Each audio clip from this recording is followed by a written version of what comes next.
មានតែការរៀនសូត្រទេដែលអាចធ្វើឲ្យមនុស្សម្នាក់កែប្រែជោគវាសនារបស់មនុស្សម្នាក់បានដូច្នេះឧត្តមបុគ្គលត្រូវមានមូលដ្ឋានគ្រឹះសិនព្រមរៀនព្រមស្ដាប់ព្រមធ្វើព្រមឲ្យគេដុសខាត់ព្រមឲ្យគេបង្វឹកបានគេហៅថា being coachable អញ្ចឹងដើម្បីធ្វើជាឧត្តមបុគ្គលបានទី1លោកគ្រូអ្នកគ្រូបងប្អូនបងទាំងអស់គ្នាត្រូវមាន passion ស្អីទៅហៅថា passion គឺជាការផ្ចង់នៅអារម្មណ៍ការតាំងចិត្តការដែលយើងរៀបចំគោលដៅរបស់យើងឲ្យបានត្រឹមត្រូវអញ្ចឹងដូចថ្ងៃនេះថ្ងៃអាទិត្យសំទោសថ្ងៃសៅរ៍តាមពិតគឺលោកគ្រូអ្នកគ្រូត្រូវសម្រាកប៉ុន្តែដោយសារសាលាមាននៅកម្មវិធីយើងត្រូវកំណត់គោលដៅរបស់យើងមួយមាន passion មួយចូលរួមបើសិនជាយើងគិតថាយើងពិបាកយើងគិតថាយើងខ្ជិលយើងគិតថាយើងត្រូវដើរលេងអត់បានទេអញ្ចឹងគឺយើងត្រូវមាន passion មួយបំណងប្រាថ្នាសេចក្តីចង់បានរបស់យើងជាតម្រេចរបស់យើងហើយបើសិនជាយើងយល់ថាខ្លួនយើងពេញប្រៀបដូចជាទឹកដែលត្រូវគេចាក់ពេញយើងអត់ចូលទេ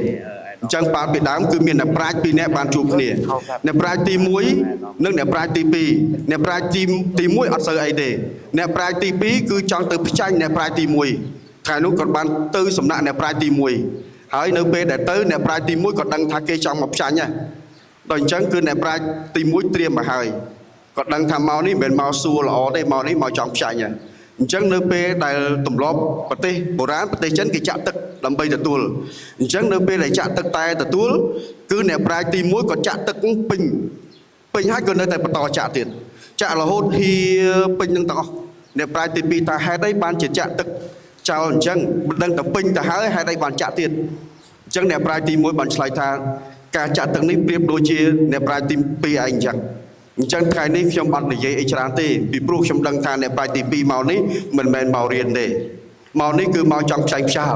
ការតាំងចិត្តចង់ចេះចង់ដឹងចង់រៀនលះបង់ពេលវេលាដើម្បីសម្រេចគោលដៅបំណងរបស់យើងនេះចំណុចទី1ខ្លីៗចំណុចទី2គឺផលិតភាពនៃការងារ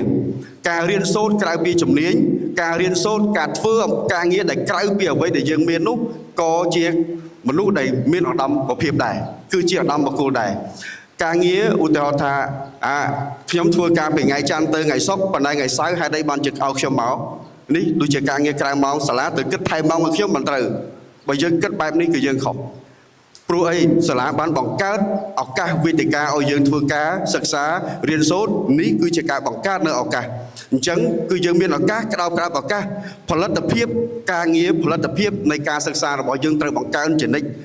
ចំណុចទី3គឺ focus អីទៅហៅថា focus ឧទាហរណ៍បើយើងជាគ្រូយើងត្រូវផ្ដោតសំខាន់ទៅលើបង្រៀនបើយើងជា TA ផ្ដោតសំខាន់ទៅលើការមើលសិស្សបើយើងជាអ្នកគ្រប់គ្រងទៅលើផ្ដោតសំខាន់ទៅលើប្រព័ន្ធ system របស់សាលារៀននិងការគ្រប់គ្រងបើយើងជាសន្តិសុខត្រូវគិតលើសុវត្ថិភាពអញ្ចឹងទី3ការផ្ដោតទី4គឺការជំរុញ push គឺការធ្វើអីក៏ដោយគឺត្រូវមានការជំរុញនោះពេលខ្លះយើងត្រូវរៀនជំរុញដាស់តឿនក្រើនរំលឹកខ្លួនឯងកុំចាំឲ្យអ្នកដទៃគេក្រើនរំលឹកយើងរហូតពេកអញ្ចឹងមនុស្សត្រូវមានសតិកាត្រូវមានមនសិការហើយមានសតិកាទៀតស្អីទៅហៅថាសតិកាបានន័យថាជាការប្រុងប្រយ័ត្នការដាស់តឿននៅខ្លួនឯងលើសពីមនសិការទៅទៀតជិះឡានដាច់ហ្វ្រាំងគ្រោះថ្នាក់ណាស់មនុស្សអត់សតិកាគឺដូចជាឡានអត់ហ្វ្រាំងអញ្ចឹងទី5 improve បានន័យថាយើងត្រូវមានការរីកចម្រើនជារៀងរាល់ថ្ងៃខ្លួនឯងអញ្ចឹងការរីកចម្រើនខ្លួនឯងនេះចេះក្រើនរំលឹកដាស់តឿនហើយប្រៀបធៀបខ្លួនឯងយើងមានការរីកចម្រើនហើយនៅរៀនសូត្រតាមរយៈខុងជឺរៀនសូត្រមាន3រៀនសូត្រពីបទពិសោធន៍រៀនសូត្រពីអ្នកដទៃរៀនសូត្រពីការឈឺចាប់ចំណុចទី7គំនិតរួមគំនិតទទួលយោបល់ពីគ្រប់មជ្ឈដ្ឋានដើម្បីរៀនដើម្បីចេះខ្ញុំរៀនពីអ្នករិះគន់ច្រើនជាងអ្នកសរសើរអ្នកប្រាជ្ញគេបាននិយាយថាអញ្ចឹងគេថារៀនពីអ្នករិះគន់ច្រើនជាងអ្នកសរសើរព្រោះរៀនពីអ្នកសរសើរអត់បានអីទេបានតែពីស្នាមញញឹមសម្ដីពិតរង្គៀតតិចអញ្ចឹងពេលខ្លះសម្ដីដែលវាពិតប្រកបវាមិនសូវព្រោះទេប៉ុន្តែវាជាការពិតទី8 persist ស្អីជាហៅថា persist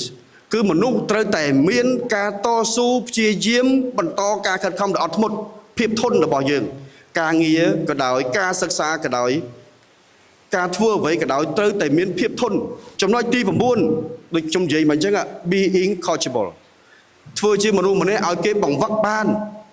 បើសិនជាយើងធ្វើជាមនុស្សដែលមិនឲ្យគេបង្វឹកបានទេយើងអត់បានអីទាំងអស់ពីដើមគឺមានដុំឈើពីរដុំឆ្លោះគ្នាក្នុងវត្ត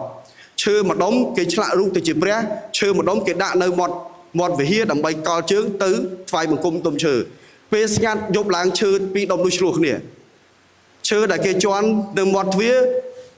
ថាយើងទាំងពីរនាក់ពីដើមឈើដូចគ្នាហេតុអីបានជាគេមកជន់ក្បាលខ្ញុំទៅសំពះអ្នកឯង